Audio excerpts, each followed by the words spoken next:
Start.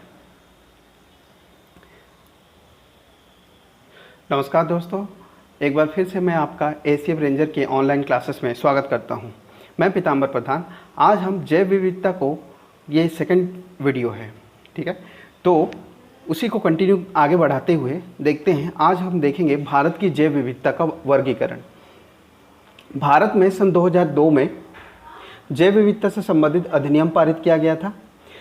जैसा कि हम लोग जान रहे हैं, भारत में वैश्विक जैव विविधता का केवल 7.5% ही स्थित है, जिसे कहीं कहीं 8% दिया गया है, ठीक है।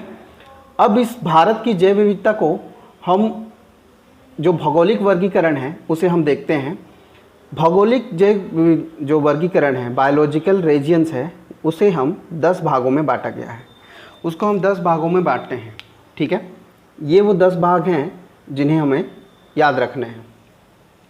लेकिन अगर जहाँ हम ये बायोलॉजिकल रीजन तो 10 है, लेकिन अगर प्रदेश में देखा जाए कि जो भी है बायोलॉजिकल प्रदेश में कितने बांटे गए, तो 25 प्रदेशों में बांटा गया है। तो ये ज़्यादा इम्पोर्टेंट है कि कितने भौगोलिक यानी बायोलॉजिकल रीजन में बांटे हैं तो 10। अगर प्रदेशों में बायोलॉजिकल जो प्रदेश हैं, प्रदेशों में कितने भागों में बांटा गया है, तो 25 भागों में बांटा गया है।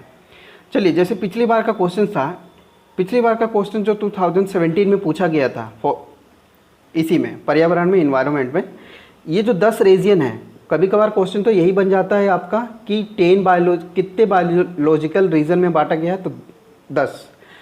कितने प्रदेशों में बांटा गया है बायोलॉजिकल, अगर प्रदेश में बांटा गया, क्षेत्र में बोला जाए तो 10 है और प्रदेशों में 25 है। उसमें ये क्वेश्चन पूछा गया था कि ये इनमें से सबसे ज़्यादा जो बड़ा क्षेत्र किसका है। तो जैसा कि कुछ प्रदेशों का मैं परसेंटेज लिखा हूँ, आपको सारे परसेंटेज तो याद नहीं रखने हैं, आपको याद रखना है कि ये जो 10 क्षेत्र हैं, इनमें से सबसे बड़ा पहला ये हो जाता है आपका। इसको याद रखेंगे। मैं इसको अगर डिफरेंट कलर में लिखूं तो आप देखेंगे कि ये अपना पहला स्थान, बड़े स्थान से यही पूछा गया है, इनमें से सबसे बड़ा कौन सा है। तो जो ये दक्कन है, एक्चुअली दक्कन प्राय प्रदेश, ठीक है, दक्कन प्राय प्रदेश, ये इसका क्षेत्रफल सबसे ज़्यादा है क्योंकि 43% है, ठीक है। उसके बाद जो दूसरा है, अगर देखा जाए तो 15.6% के साथ ये इनका दूसरा स्थान हो जाता है। तीसरा स्थान गंगा का मैदान है। तो इस तरह से बड़े क्रम में अगर जमाने के लिए कभी आ जाए तो दक्कन का प्राय प्रदेश ये सबसे बड़ा क्षेत्र है। उसके बाद आपका आता है अर्धशुष्क क्षेत्र, फिर गंगा का क्षेत्र, फिर जो पिछली बार पूछा गया था सबसे बड़ा क्षेत्र हो सकता है, अगर इसमें सबसे निम्न क्षेत्र पूछा जाए तो तटीय क्षेत्र है, वो सबसे नगण्य है, ठीक है, बिल्कुल नेग्लिजिबल है। और द्वीपीय क्षेत्र उसके बाद आते हैं जो थोड़े से परसेंटेज एरिया को रखते हैं। तो ये 10 क्षेत्र है जो भारत को 10 बायोलॉजिकल रीजन में बांटा गया है। अब इन 10 रीजन को या इन 10 क्षेत्र को इन्हीं 10 को किन में बांटा गया है, 5 इकोलॉजिकल रीजन में बांटा गया है। तो आप देखें, जो इकोलॉजिकल रीजन है, इसी 10 को, भारत बहुत बड़ा विशाल देश है, अगर उसको हम लोग 5 इकोलॉजिकल रीजन में बांटे तो वो ऐसा बांटा गया है। इन 10 को ही इन 5 में बांटा गया है, बिकॉज ये क्या है, ये बायोजियोग्राफिकल रीजन है और ये जो है इकोलॉजिकल रीजन है। इन 10 बायोलॉजिकल रीजन को 5 इकोलॉजिकल रीजन में इस प्रकार से बांटा है। सो ये 1 से लेकर 5 इकोलॉजिकल रीजन है, जिसमें आप देख सकते हैं हिमालय पर्वत क्षेत्र, प्रायद्वीपीय भारतीय उपक्षेत्र, उष्णकटिबंधीय या इंडो मलायन उपक्षेत्र, अंडमान निकोबार द्वीप समूह, या फिर सुंदरवन के मैंग्रोव्स हैं। तो ये जो 5 इकोलॉजिकल रीजन है, अगर इसमें सब मुख्य बातें कुछ अगर आपको देखना पड़े तो आप क्या मैं बताना चाहूँगा यहाँ पे, जैसे जस्ट अ मिनट, आप एक चीज़ गौर करेंगे यहाँ, आप देखें ये जो हिमालय है, हिमालय पर्वत क्षेत्र है, इसके 3 मुख्य पार्ट हैं। पहला जो हो जाता है इसका हिमालय गिरिपाद हो जाता है। हिमालय गिरिपाद मीन्स हिमालय फुट हिल्स बोलते हैं, इसको फुट हिल्स बोलते हैं। एक्चुअली इसके रीजन आप याद रखेंगे कि ये जो है आपके कश्मीर से, आप लिखें तो ये दरअसल आएंगे आपके कश्मीर से लेकर असम तक। तो कश्मीर से टू असम, ये असम तक फैले हुए हैं, ये हिमालय गिरिपाद है। शिवालिक श्रेणी जो है वो इसी में आते हैं, शिवालिक श्रेणी की जो हिमालय हैं वो इसी क्षेत्र में आएंगे। इसी में दूसरा जो है आपका वो है आपका पश्चिम हिमालय। अब ये पश्चिम जो हिमालय है इनमें आपको सिर्फ विस्तार ही समझना है। पश्चिम हिमालय आप देखा जाए तो ये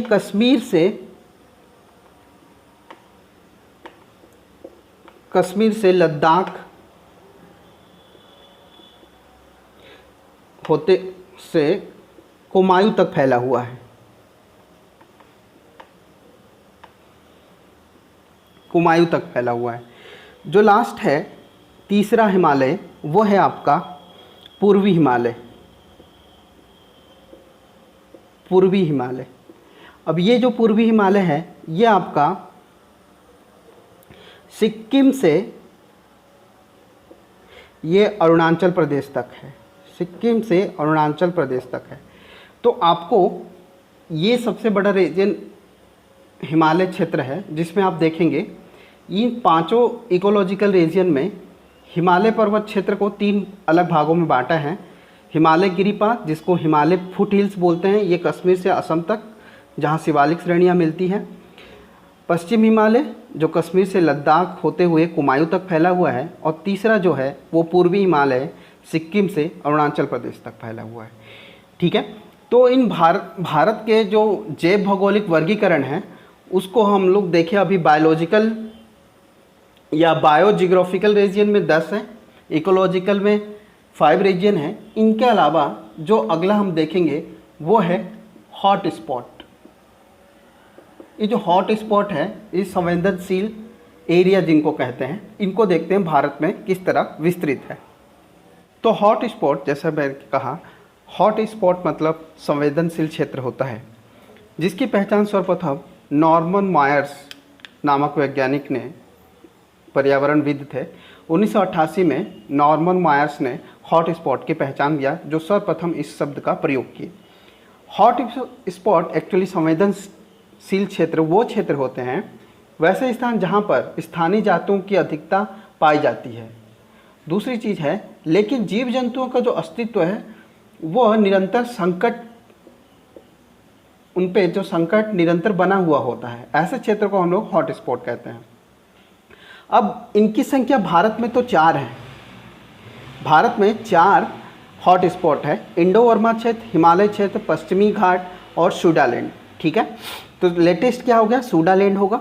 ठीक है, और सबसे जो धनी होगा वो पश्चिमी घाट है। धनी मतलब सबसे ज़्यादा जैव विविधता जो है पश्चिमी घाट में पाया जाता है। ठीक है, तो ये कई बार ये क्वेश्चन बन चुका है। लेटेस्ट क्या है, सूडालैंड। ये जो है अंडमान निकोबार छोटे द्वीप समूहों का है, उन्हें ये श्रीलंका को लेकर ये बनाया गया है। श्रीलंका और अंडमान निकोबार द्वीप समूह का ये जो क्षेत्र है सूडालैंड, ये सबसे लेटेस्ट है। ठीक है, तो भारत में 4 हॉट स्पॉट हैं।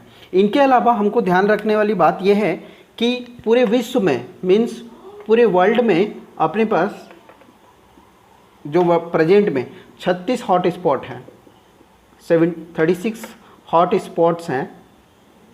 इनमें सबसे जो लेटेस्ट हैं वो नॉर्थ अमेरिका की जो कोस्टल एरिया है, कोस्टल रीजन जो है, जो कोस्टल प्लेट्स हैं। ठीक है, कहीं कोस्टल प्लेट रहेगा, कोस्टल एरिया रहेगा, उनको ये सबसे नई पहचान मिली है जो लेटेस्ट है। तो 36वां जो हॉट स्पॉट है दुनिया में, उस 36वां का नाम है अमेरिका का कोस्टल एरिया। ये सबसे लेटेस्ट होगा। बाकी वर्ल्ड में अभी 36 हो गए हैं। ठीक है, पुराने बुक में ये 35 मिलेंगे पर वर्तमान में ये 36 है। भारत में 4 हॉट स्पॉट है। पर ये जो हॉट स्पॉट है आखिर इनको जो दर्जा कैसे मिलता है, तो संवेदनशील क्षेत्र नापने के तरीका है। पहला कंडीशन ये है कि वहाँ कम से कम 0.5% का स्थानीय रूप में 1500 संवहनी पौधे हो, और दूसरा 70% प्राथमिक वनस्पतियाँ नष्ट हो चुकी हों। ठीक है, या नष्ट होने के कगार पर हो। ठीक है, तो संकट बना रहता है, ऐसे को वो हॉट स्पॉट का दर्जा देते हैं। ठीक है, इन दो कंडीशन को याद रखेंगे, ये इनमें कूट में मिलाओ क्वेश्चंस बन सकते हैं। आगे देखते हैं, हॉट स्पॉट की तरह होप स्पॉट होता है। अब ये जो होप स्पॉट है, आप ध्यान दें कि होप स्पॉट ये समुद्री संवेदनशील क्षेत्र होते हैं। मतलब समुद्र में स्थित हॉट स्पॉट को हम लोग क्या बोल देते हैं, समुद्री संवेदनशील क्षेत्र। ठीक है, मिशन ब्लू के तहत इनका संरक्षण किया गया था। ठीक है, वर्तमान में विश्व में 50 हॉट स्पॉट है। ठीक है, हॉट स्पॉट की जो संख्या है वो 50 हो चुकी है। ठीक है, तो ये थी कुछ हॉट स्पॉट्स की तरह। ओके, आगे देखते हैं ग्लोबल बायोडायवर्सिटी, जिसे हम वैश्विक जैव विविधता के नाम से जानते हैं। इनमें संसार में 15 लाख से भी ज़्यादा स्पीसीज़ का निर्धारण किया जा गया है और इनके अलावा 50,000 और ऐसे स्पीसीज़ है जिनका निर्धारण नहीं किया जा गया है। ग्लोबल इन्वायरमेंट आउटलुक के अनुसार, इनके अनुसार पृथ्वी पर क्या है, जीवों को जो संख्या है, जीवों की संख्या है, उनको अगर घटते क्रम में लिखा जाए, जीव मीन्स जिसमें पादप और जीव जंतु दोनों आते हैं। ठीक है, उनके अलावा सूक्ष्म जीव, इन सबको मिलाते हुए अगर इनकी संख्या का क्रम घटते क्रम में लिखा जाए तो बिना रीढ़ वाले जो जानवर हैं वो सबसे ज़्यादा होंगे, फिर कीट ज़्यादा होंगे, फिर पादप, कवक, रीढ़ वाले जानवर, रीढ़ मतलब जिनमें वो कशेरुक हड्डी होती है, जो रीढ़ की हड्डी, उसमें फिर प्रोटिस्टा। ठीक है, तो ये है आपका जीवों की संख्या का क्रम घटते क्रम में। कई बार ये क्वेश्चन दिया है, ऑप्शंस दे देगा, इनमें से संख्या के अनुसार जैव विविधता में पाए जाने वाले जीवों की संख्या के हिसाब से सबसे बड़ी स्पीसीज़ कौन सी है। ठीक है, तो इसमें कीट, पादप, कवक, अगर रीढ़ वाले जानवर ऐसा ऑप्शन रहा तो कीट लगाएंगे सबसे ज़्यादा। पर इनमें अगर रीढ़ और बिना रीढ़ वाले ऑप्शंस में आए तो जो बिना रीढ़ वाले जानवरों की संख्या वो सबसे ज़्यादा होगी। ठीक है, तो ऑप्शन के हिसाब से आप टिक लगाएगा, सबसे ज़्यादा ये होंगे बिना रीढ़ वाले, फिर कीट सबसे ज़्यादा इनकी संख्या है, फिर पादप, कवक, ऐसे। ठीक है, तो ये थी जीवों की संख्या घटते क्रम में पूरे ग्लोबल डाइवर्सिटीज़ में। अब आते हैं जैव विविधता के अनुसार, जैव विविधता के अनुसार पाए जाने वाले पादपों में घटते क्रम में और जंतु के घटते क्रम में। अगर हम भारत के भौगोलिक क्षेत्र में देखें तो सबसे ज़्यादा कवक हैं, फिर शैवाल, फिर बायोफाइटा, फिर लाइकेन्स। विश्व में भी कुछ इस तरह से है, कवक और शैवाल तो सेम है। यहाँ हम बायोफाइटा पढ़े थे, यहाँ लाइकेन्स, फिर बायोफाइटा है। ठीक है, ये विश्व में, तो ये क्रम याद रखिएगा, ये भारत का क्रम है। कवक सबसे ज़्यादा संख्या में है, इनकी जैव विविधता और ज़्यादा है। ठीक है, फिर शैवाल, बायोफाइटा, फिर लाइकेन्स। ठीक है, अब विश्व में कवक, शैवाल, लाइकेन्स और बायोफाइटा। वहाँ जंतु में आ जाए तो ये जो स्पीसीज़ है, ये स्पीसीज प्रजातियों की बात हो रही है। आर्थ्रोपोडा जो स्पीसीज है, ये इनकी जैव विविधता इनमें सबसे ज़्यादा है, फिर मोलास्का, फिर निमोटेडा।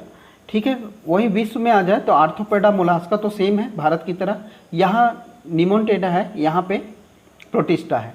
तो ये थी ग्लोबल बायोडायवर्सिटी में पाए जाने वाले जीव जंतुओं की संख्याओं का कुछ घटते क्रम में भारत और विश्व के जो इनकी संख्याओं का क्रम था वो हम घटते क्रम में जमा दिए हैं। कई बार ये क्वेश्चन पूछा गया है कि निम्न में से दिए गए जीवों में जैव विविधता का क्रम सबसे अधिक या सबसे कम किस में है, तो आपको ऑप्शंस के हिसाब से लगाना है। सबसे कम कवक में या सबसे ज़्यादा कवक में, और यहाँ पादपों के हिसाब से, यहाँ जंतुओं के हिसाब से देखिएगा। ठीक है, चलिए आगे बढ़ते हैं। आगे हम देखते हैं वैश्विक जैव विविधता ग्लोबल बायोडायवर्सिटी में विश्व को 4 क्षेत्रों में बांटा गया है। ठीक है, ये प्रचुरता के आधार पर बांटा गया है, आप ये याद रखेंगे। ये प्रचुरता के आधार पर जैव विविधता को 4 क्षेत्र में रखा गया है, जिसमें सबसे पहला आता है, ये 4 क्षेत्र में पहले गिना देता हूँ। अत्यधिक जैव विविधता वाला क्षेत्र, अधिक जैव विविधता, कम जैव विविधता और निम्न जैव विविधता। तो जो अत्यधिक जैव विविधता क्या है, उनमें से ये 4 रीजन जो है, ये जो मुख्यतः है उष्णकटिबंधीय वर्षा वन, ये ट्रॉपिकल रेन फॉरेस्ट होते हैं जहाँ पे अधिक वर्षा होती है। ठीक है, ये सब अत्यधिक वाले रीजन में आता है। ऐसा कुछ ऑप्शन में आपको क्वेश्चन दे देगा, अब उनमें कूट में आपको ये देगा इनमें जो क्षेत्र है ये कौन से क्षेत्र में आएंगे, अत्यधिक जैव विविधता वाले क्षेत्र, कम जैव विविधता वाले क्षेत्र या निम्न जैव विविधता वाले क्षेत्र, ऐसा कोई भी क्वेश्चन आपको बन सकता है। तो अपन ये देखते हैं उष्णकटिबंधीय जो वर्षावन है ये अत्यधिक जैव विविधता वाला क्षेत्र है। जैसा कि ये प्रवाल भित्ति है, तो ये क्वेश्चन पूछा जाता है, जैसे प्रवाल भित्ति है, जैसे लक्षद्वीप है, मालदीव है, ठीक है, अंडमान निकोबार द्वीप समूह है, ये सब प्रवाल भित्तियाँ हैं। तो ये जो प्रवाल, विश्व का सबसे बड़ा प्रवाल द्वीप अगर पूछा जाए तो आप याद रखेंगे जो ऑस्ट्रेलिया है वो विश्व का सबसे ज़्यादा बड़ा प्रवाल द्वीप है। इसी प्रकार आर्द्र भूमि की बात करते हैं, जहाँ पर दलदली और ज़मीन पानी से मिला हुआ, पानी और भूमि से मिल रहा दलदली क्षेत्र है, वो ऐसे आर्द्र भूमियाँ हैं। ये भी अत्यधिक जैव विविधता वाला समृद्ध क्षेत्र होते हैं।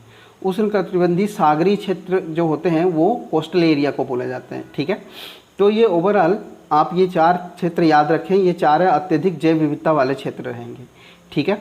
अब आ जाते हैं अधिक जैव विविधता वाला क्षेत्र है। ये कैसे क्षेत्र होते हैं?